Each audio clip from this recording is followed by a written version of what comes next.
très gentil de penser à notre association, une association féminine en ce jour. Donc je dis bonne fête à toutes les femmes du monde et merci encore pour l'école Méditerranée Institute. Merci au directeur de nous accueillir aujourd'hui dans cette journée pour fêter ensemble dans les bonnes et dues formes. Donc je me présente d'abord pour vous. Alors je suis Madame Myriam Garali Adossa. Je suis de formation professeure de SVT, Sciences de la vie et de la terre, donc diplômée de l'École normale supérieure de Bizerte. J'ai enseigné pendant 30 ans au lycée, dans les lycées ici de la région. Là, c'est mon cursus, si vous voulez, professionnel. Et entre-temps, donc 25 ans, je suis venue à Nabeul pour enseigner. Je suis nabeulienne de souche, native de Nabeul, mais j'ai vécu à Bizerte. Et ensuite, je suis revenue quand je me suis mariée donc, à Nabeul. Et ici, tout de suite, j'ai intégré la société civile. Il n'y en avait pas vraiment. Je lui dis franchement, il n'y en avait pas vraiment. Il y avait des associations étatiques ou bien des associations internationales comme le Rotary. Voilà, c'est tout ce qu'il y avait. Et le Rotary, déjà, à Nabeul n'était pas encore installé. Donc, c'est mon mari qui était le fondateur du Rotary de Nabeul, le Rotary Nabeul-Niapolis. D'ailleurs, j'aimerais bien que vous les contactiez, comme ça, vous pourrez faire contact avec eux pour travailler avec eux. Donc, mon mari, comme il était fondateur, donc j'ai appris avec lui à préparer certains discours, à préparer des allocutions, etc. Donc, j'étais à ses côtés pour cette première année. Ensuite, j'ai intégré une association féminine qui a été créée au nom d'une femme sportive qui est morte tôt, donc Fosea Palais, de la région, qui est morte sur le terrain, comme on dit. J'étais trésorière de l'association.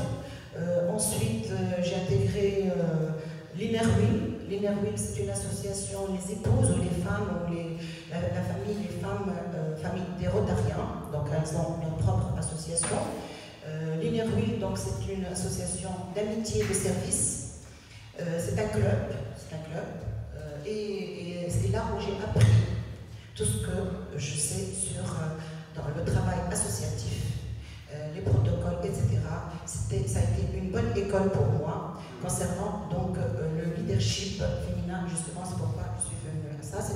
Il y a 2 représentantes INERWIL internationales à l'ONU. Donc cette association, elle est mondiale et il y a plus de 100 000 femmes donc, dans le monde, INERWIL. Il y a aussi beaucoup de l'Afrique noire et l'Afrique du Nord, donc sont représentés. Et donc c'est une association qui est très commune, féminine. Ensuite, donc, avec la Révolution, je suis restée dans cette association et on a créé, avec un groupe de femmes, l'association Voix de Femmes, parce qu'on a pensé qu'on allait perdre nos acquis.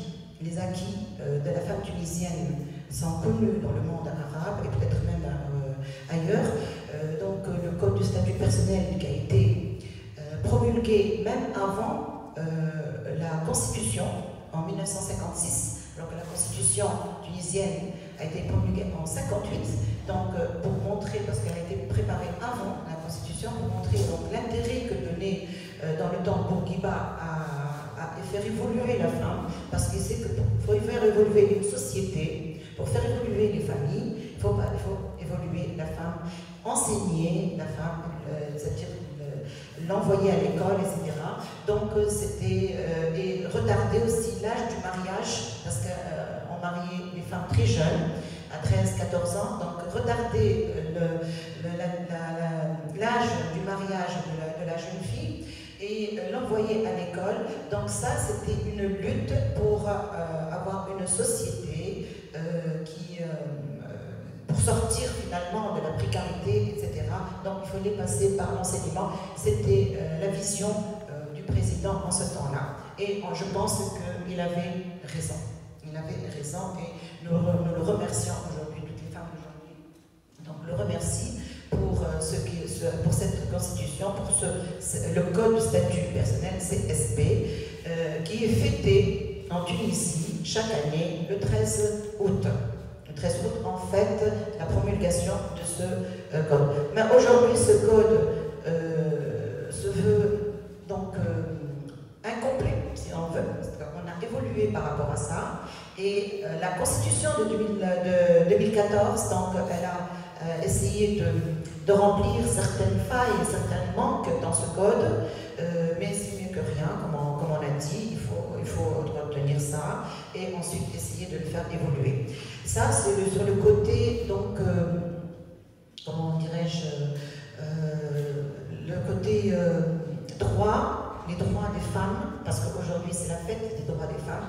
Les droits des femmes a été promulgué, a été travaillé dans notre pays, la Tunisie, qui, on peut être fiers, aussi bien les hommes que les femmes, d'avoir donc ce code et cette constitution qui a permis à la société tunisienne, qui a permis à nos jeunes d'évoluer et d'aller vers l'avant. Aujourd'hui, et depuis peut-être 10 ans, nous avons eu peur, nous avons vraiment eu peur de perdre tous ces acquis.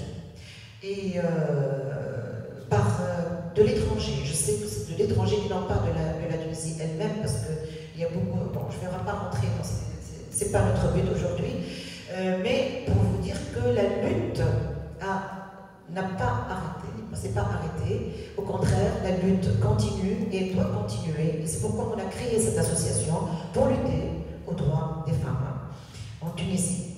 Donc, cette association, elle est régionale. Il y a d'autres associations qui portent pratiquement le même nom, Voix de la femme, ou bien Voix des femmes. J'avais Aswad et Nissé, c'est une autre association. Donc, maintenant, ils ont changé, ils mettent maintenant, même en français, ils disent Aswad et Nissé, parce que Voix de femme et Voix de femme. Donc, nous, on a enlevé l'article pour dire, comme on a Saoud al-Mar'a, donc Voix de femmes. Donc, c'est par hasard. Et quand on a mis sur le genre, ils ne nous ont pas dit qu'il y a déjà ce nom-là. C'est ça qui est pas bon. Donc on s'est retrouvé 3 associations qui portent presque le même nom, sans être en lien les unes avec les autres. L'essentiel, c'est de travailler. On a eu toute la même idée, c'est de porter très haut les voix des femmes. Donc notre association est une association socio-culturelle de sensibilisation et de conscientisation vis-à-vis des droits des femmes. Voilà le but essentiel.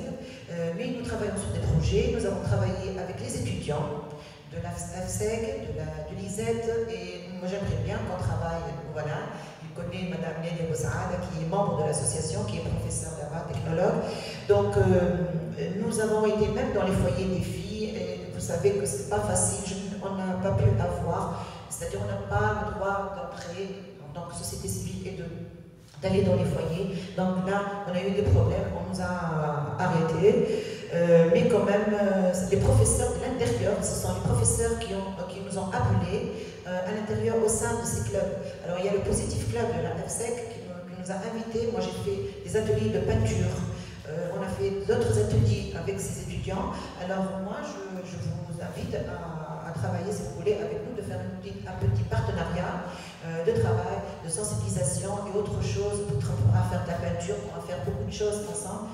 Je vous invite à continuer ou bien à créer un partenariat avec notre association Garçons ou Filles. Nous, ça ne nous dérange pas du tout. C'est pas parce qu'on porte le nom de Voix de Femmes qu'on travaille qu'avec les femmes. On travaille avec les jeunes, avec les étudiants, avec toutes les catégories. On est ouvert parce qu'on sait qu'il n'y a pas beaucoup d'associations sur l'Apple qui travaillent, donc, qui font notre travail. Donc on est ouverte à tout. Donc bienvenue dans notre association. Si même vous voulez même être membre, bienvenue. Donc nous vous accueillerons les bras ouverts. Voilà donc en ce qui concerne la présentation de l'association. En ce qui concerne maintenant le leadership. Alors le leadership, je ne vais pas rentrer dans les définitions parce que je pense que maintenant les connaissances sont sur le web, sur internet. Juste quelques rappels de c'est quoi le leadership. Aujourd'hui, donc c'est le sujet justement, c'est le slogan de la journée internationale qui a été promulguée par l'ONU cette année, c'est le leadership féminin, ou bien comment sur le leadership féminin au sein donc, de cette Covid, de cette pandémie, et comment la femme a travaillé, ou bien comment a été développé le leadership dans cette pandémie mondiale, si vous voulez. Et c'est une chose que tout le monde participe et partage. Moi, je me dis que c'est quelque chose qui a uni, pour une fois, qui a uni tous les êtres humains, quel que soit l'âge, la couleur, le pays, la religion, nous sommes tous pareils, égaux face à cette pandémie. Et c'est le moment ou jamais de nous unir, de mettre la main dans la main pour agir ensemble et pour lutter ensemble, parce qu'il y aura d'autres pandémies, il y aura d'autres problèmes dans ce monde, donc il faut être unis, il faut être ensemble et œuvrer pour améliorer le monde. C'est notre terre-mère, et comme je l'ai dit tout à l'heure, l'Afrique, c'est le berceau des civilisations, c'est le berceau de l'humanité. Il ne faut pas l'oublier, il faut le crier très haut, et nous sommes là aujourd'hui ici pour le démontrer. Donc, le leadership, c'est un ensemble de compétences, un ensemble qui marque une personnalité, et parmi les meilleures, des qualités aussi je peux dire, mais parmi les meilleures qualités qu'on pourra demander à un leadership, c'est l'écoute, c'est la communication, c'est, je ne dirais pas le tuer, mais atténuer son égocentrisme, l'ego, pour écouter les autres, pour être à la disposition des autres, pour mener une équipe vers une bonne cause. C'est ça. Si on veut mener une équipe, on n'est pas obligé d'être un chef. Le leadership, on peut être dans un groupe, on peut découvrir des leaderships de nature. C'est un don aussi, c'est un don. On peut trouver des personnes qui peuvent mener, qui sont là pour les autres, qui veulent aider les autres, qui écoutent. On vient les voir, même parmi vous les étudiants, je suis sûre qu'il y a un ou deux qui sont comme ça. Donc on va aller voir dans leur chambre, on leur demande de l'aide, on va les écouter, on va leur parler, parce qu'il est là à écouter, il est altruiste, il est empathe, il a de la compassion. Donc il y a tout ça dans le leadership. Moi je ne veux pas un leadership, c'est quelqu'un c'est obligatoirement un président qui va tenir une chaise, rester là et sur son piédestal et gouverner. Pour moi, le leadership, c'est pas ça. Le leadership, c'est d'aller de l'avant et de mener son équipe vers le haut, vers le positif, et de créer une ambiance de travail, une belle ambiance, et de partager ses projets, sa vision du monde, sa vision de l'avenir, sa vision de l'association, etc., pour aller de l'avant. Donc c'est ça le vrai leadership. Le leadership, il peut ramener vers lui, avec son sourire, avec ses mots gentils, ses mots doux, rassembler. Voilà le bon leadership. Rassembler, et on peut être ferme, on peut être solide, on peut être fort sans être dur, sans être arrogant. Il faut oublier l'arrogance. Cette arrogance, ce n'est pas, ne va pas servir le leadership. Quand je me rappelle notre président Bourguiba, parce que moi je suis très bourguibiste, j'étais enfant quand il est là, quand il était président, et quand j'habitais l'Isère, parce qu'il venait tout le temps, il y avait un culte pour ce président. Pourquoi? Parce qu'il parlait avec nous de notre langue, il parlait notre langue, il parlait le tunisien, avec nous, il ne parlait pas l'arabe littéraire, il parlait le tunisien, il savait parler à tout le monde de la même manière. Il sortait tous les jours, il faisait des petits discours, il nous disait comment s'il n'y a pas d'argent, comment faire, s'il n'y a pas... C'est-à-dire qu'il était très proche de nous, c'est comme notre père et notre premier président aussi. Donc on le chérissait, on l'aimait, c'était la fin, il était mal entouré peut-être, on le savait maintenant, et il y avait beaucoup de magouilles autour de lui, on le sait, mais c'est quelqu'un qui n'avait pas vraiment, peut-être l'arrogance en avait besoin, mais pas tellement on le comprenait. C'est ça le vrai leadership. C'est ça le vrai leadership. Il ne faut pas chercher à occuper automatiquement, ou bien là, je suis président, vous travaillez et moi je suis là. C'est pas ça. Le président, c'est lui qui va, par exemple, moi je vais parler de mon expérience personnelle, peut-être que c'est mieux, je vais vous donner un exemple, parce que la femme, pour être leadership, en Tunisie peut-être qu'il n'y a pas beaucoup de problèmes, maintenant la femme peut occuper des postes importants et même on la forme, on l'appelle pour occuper ces postes-là, pour quitter la maison et aller. Moi je vous dis qu'on peut faire les deux. Je n'ai pas quitté ma famille, je n'ai pas quitté mes enfants pour chercher à aller à occuper un poste de ministre ou à occuper un poste de député. Je n'ai pas voulu. On m'a fait beaucoup d'offres, je n'ai pas voulu. J'ai voulu rester dans la société civile parce que c'est là où vraiment on a besoin de moi. C'est là où vraiment il faut que je puisse agir en toute liberté. Agir en toute liberté, qu'est-ce que ça veut dire? C'est-à-dire l'indépendance. Parce que si je vais être, j'aurai toujours quelqu'un au-dessus de moi pour me dire de faire ceci, de faire cela. Pourquoi tu as fait ceci? On ne me laisse pas prendre l'initiative. C'est ça le problème. Donc, par contre, quand je suis présidente de cette association, quand moi j'étais enseignante, dans ma classe, j'étais indépendante dans ma classe. Je pouvais faire des choses avec mes élèves. On s'entendait, on était bien. C'est ça aussi le leadership. Donc, dans notre classe, on faisait pas mal de choses. Les personnes rentraient pour nous donner des ordres de quoi faire, quoi ne pas faire. Là, dans une association, dans un groupe, dans un là où on veut faire du leadership, il faut se mettre comme ça en cercle, ensemble, et non pas être là et les autres loin. Il faut être proche. Il faut être à l'écoute. Si quelqu'un s'absente, ne peut pas venir, moi je prends le téléphone. Qu'est-ce que tu as? Pourquoi? Qu'est-ce qui se passe? Elle va me parler de ses problèmes de famille. Je l'écoute. Je lui donne des conseils. Je dis c'est pas grave, ne t'en fais pas, ne viens pas. Je vais te faire le résumé après. Je vais t'appeler pour faire le résumé. Je ne suis jamais arrogante. Je suis comme une sœur pour elle. Une sœur, une mère. Donc je suis toujours là. Est-ce que tu as besoin de quelque chose? Je l'appelle, je la rappelle le lendemain. Même si on ne fait pas la même chose avec moi, je pense que de mon devoir, c'est à moi de le faire. C'est-à-dire, je n'attends pas quelque chose de retour. Le retour peut venir de l'univers d'une autre manière, mais je n'attends pas de retour. Ne fais pas la même chose pour moi. C'est pas grave. C'est pas parce que si moi j'occupe un poste de présidente, de leader, c'est à moi. Peut-être qu'elles ne peuvent pas faire comme moi, ne peuvent pas venir vers moi, mais elles ne peuvent pas faire ce que je fais moi. Donc je me dis, c'est pas grave.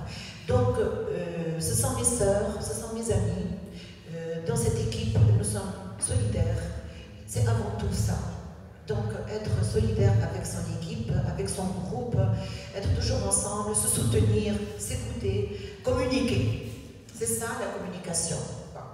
Maintenant, le leadership en tant que personne, en tant que soi-même, et là je l'ai appris au dépens de moi-même. Je ne dis pas que j'ai pas eu de problème. D'accord? Je ne dis pas que j'ai appris sur le tas.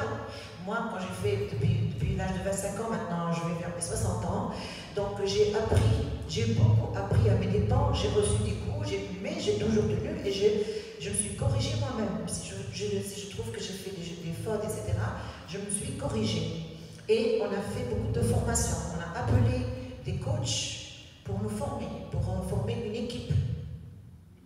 Donc, il faut avoir des objectifs dans une association, dans un groupe. Il faut avoir des objectifs, un objectif principal et d'autres objectifs.